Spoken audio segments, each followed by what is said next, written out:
오늘은 CJ E&M과 카카오 기업 이야기를 좀 해보려고 합니다. 현대차증권 김현용 연구원 모셨습니다. 어서 오십시오. 네, 안녕하십니까. 네, 자 CJ E&M부터 가겠습니다. 커머스를 제외하면 많이 아쉬웠던 1분기라는 제목인데 이 제목을 단 이유부터 말씀을 해주신다면요. 일단 이제 1분기 실적을 좀 체크를 해보니까요. 지금 커머스랑 미디어 플랫폼, 영화, 드라마, 음악 이렇게 4가지 사업을 영위하고 있는데요.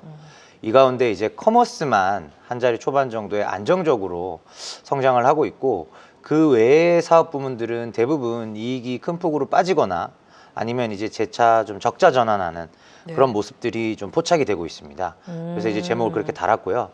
전반적으로 이제 나머지 이제 뭐 티빙 쪽이나 영화, 드라마 제작사 쪽이나 이쪽이 1분기에 원래 비수기이기도 하지만 또 좀 손익 측면에서 좀 안 좋아지는 모습들이 보여서 그렇게 좀 잡아봤습니다.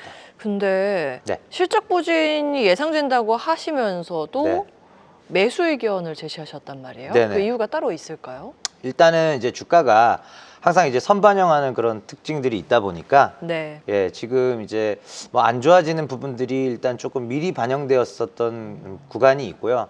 그리고 현 시점에서 봤을 때 1분기 실적은 분명 이제 기대치를 하회하지만 2분기부터 사실 이제 1분기 말인 3월부터 이제 야구가 시작이 됐죠. 그래서 야구 효과로 인해서 다시 이제 티빙 쪽이 살아나는 그림이 나오고, 또 2분기부터는 이제 드라마 쪽도 국내도 좀 편성이 늘어나는 모습들이 이제 조금씩 포착이 돼요. 1분기까지는 시장이 안 좋았지만 지금 2분기 말 3분기부터는 이제 TVN 수목 드라마나 또 SBS 월화 드라마 같은 것들이 이제 편성이 다시 되기 시작하거든요. 그래서 시장에서의 전반적인 온기가 2분기부터 좋아지고 그 부분을 좀 반영하면서 주가는 우상향할 것으로 기대하고 있어서 매수 의견을 제시하고 있습니다. 네.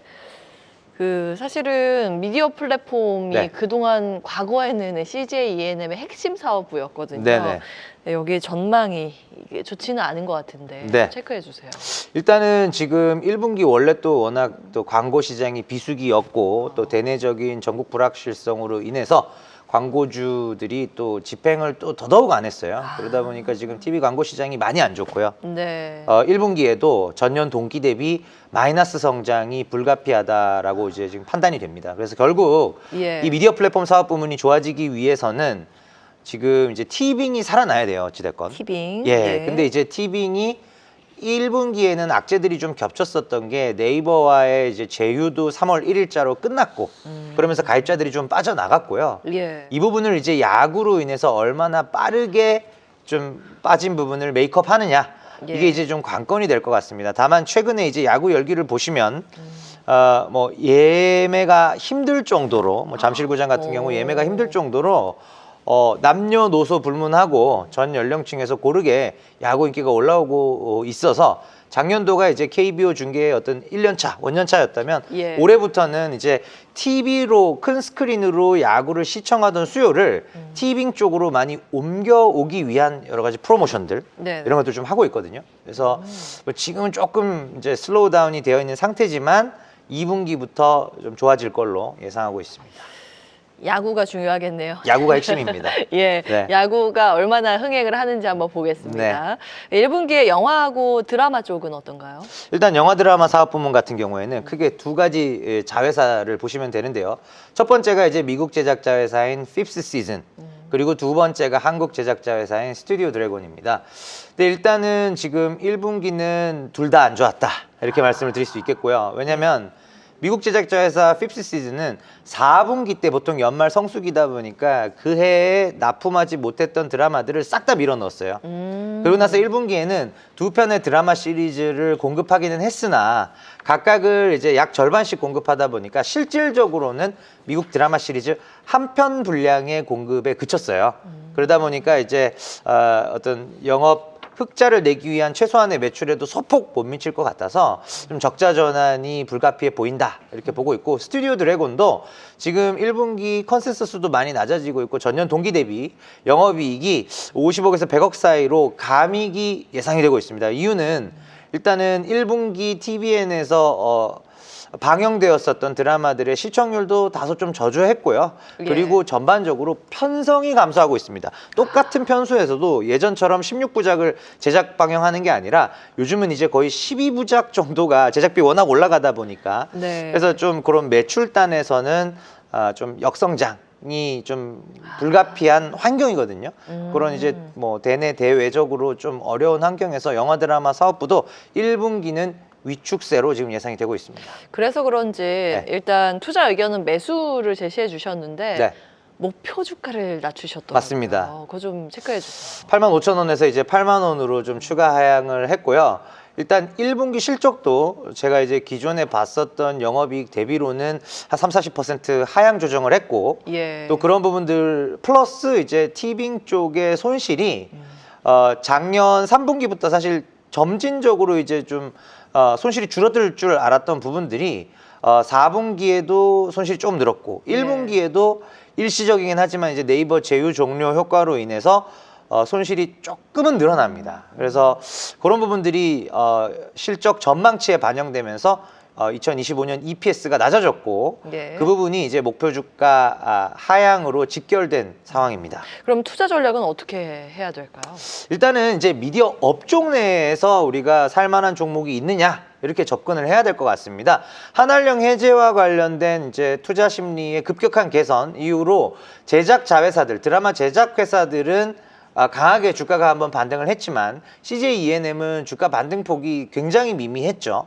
그러면 현 시점에서 봤을 때 우리가 한한령 해제에 베팅하면서 드라마 제작사를 더 사는 게 맞는가?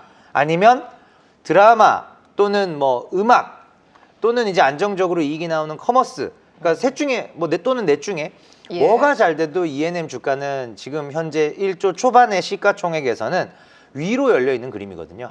그런 부분들이 이제 미디어 업종 내에서 지금 하나를 담는다고 했을 때 순수 드라마 제작 회사들보다는 지금 복합 기업인 CJ ENM 쪽이 훨씬 좋아 보인다 이렇게 보고 있고 그게 이제 제가 좀 매수 추천을 드리는 이유입니다. 미디어 콘텐츠 쪽에서 강점이 있는 기업으로 기억을 하겠습니다. 카카오도 이제 많은 분들 궁금해하시거든요. 제목을 아직도 어두운 터널을 걷고 있는 기업이라고 표현을 하셨더라고요. 네네. 일단은 이제 실제로 어둡고요.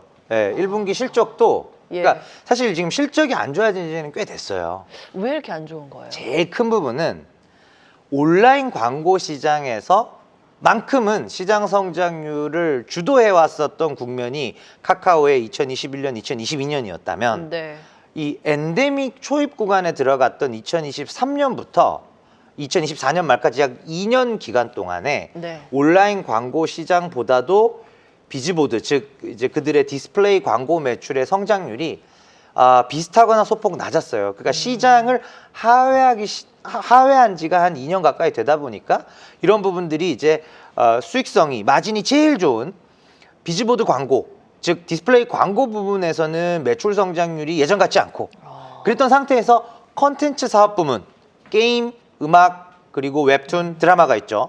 이 컨텐츠 사업 부문이 매출이 이제 아예 역성장을 해버리는 거죠. 적자군요, 계속. 맞습니다. 그래서 올 1분기까지 제가 이제 예상치까지 놓고 본다면은 작년 3분기부터 올해 1분기까지 3개 분기 연속으로 매출이 두 자릿수, 그러니까 10% 넘게 빠져요. 계속. 9개월째. 마이너스 10% 넘게요? 맞습니다. 그래서 이제 이런 정도의 침체가 이어지다 보니까 카카오가 이제 아무리 플랫폼 쪽 그 비즈보드 광고 쪽이 수익성이 좋다 한들 다른 쪽에서 매출이 두 자릿수씩 빠지니까 이익이 못 버티고 계속적으로 전년 동기 대비 영업이익이 빠지는 상황인 거죠. 그러면 1분기 실적이 좋을 리가 없을 것이고 그러면은 뭘 봐야 되는 걸까요, 카카오는? 카카오는 오히려 지금 카카오 엔터테인먼트의 매각설이 불거졌죠. 그래서 전반적으로 지금 콘텐츠가 매우 부진하다라고 말씀을 드렸는데 카카오 전체 생태계 관점에서 본다면 핵심 사업, 결국 카카오톡과 AI 그리고 금융 쪽에서의 뭐 카카오뱅크 이런 이제 코어 비즈니스를 제외하고는 나머지 이제 비주력 사업들에 대한 이제 과감한 매각 이런 부분들이 선행이 되고 이게 매각 자체가 중요한 게 아니고요. 뭐 매각을 통해서 얼마가 유입되고 이런 게 중요하다라고 말씀드리는 게 아니라 이런 매각을 통해서 핵심 사업에 대한 성장률이 도드라져 보일 수 있다는 거죠. 지금의 연간 매출 8조 원 규모의 덩치에서는 예. 계속 컨텐츠 쪽에서 매출이 빠져버리니까 톡비즈 쪽이 아무리 잘해도 이게 티가 안 나는 거죠. 그래서 비주력 사업에 대한 과감한 결단이 필요한 시점이다. 그런 점에서 이제 카카오엔터의 매각이 어찌됐건 화두가 된다는 것은 긍정적으로 해석할 수 있는 부분입니다. 자, 그럼 시청자분들을 위해서 간략하게 투자 네. 전략 세우고 마무리 해볼까요? 예, 일단 카카오는 뭐 냉정하게 말씀드리면은 조금 더 관망을 하시는 게 좋을 것 같습니다. 예, 그래서 예. 전반적으로 제가 이제 인터넷 업종 내에서는 이제 네이버를 좀 더 선호하고 있는데요. 카카오는 이제 광고가 시장 성장률을 상회하기 시작할 때 이게 제일 중요한 신호가 될 것 같고요. 네. 또는 대규모의 비주력 사업 매각이 실행될 때 이 정도의 강한 신호가 있다면은 이제 매수에 나서셔도 좋을 것 같다. 이렇게 말씀드리겠습니다. 지금은 관망. 네. 직구로 정리해 주셨습니다. 현대차증권 김현용 연구원과 함께했습니다. 말씀 고맙습니다. 네, 감사합니다. 계속해서 다양한 경제 이슈를 알고 싶다면 구독과 좋아요, 알림 설정 부탁드립니다. AI 캐스터 권미정이었습니다.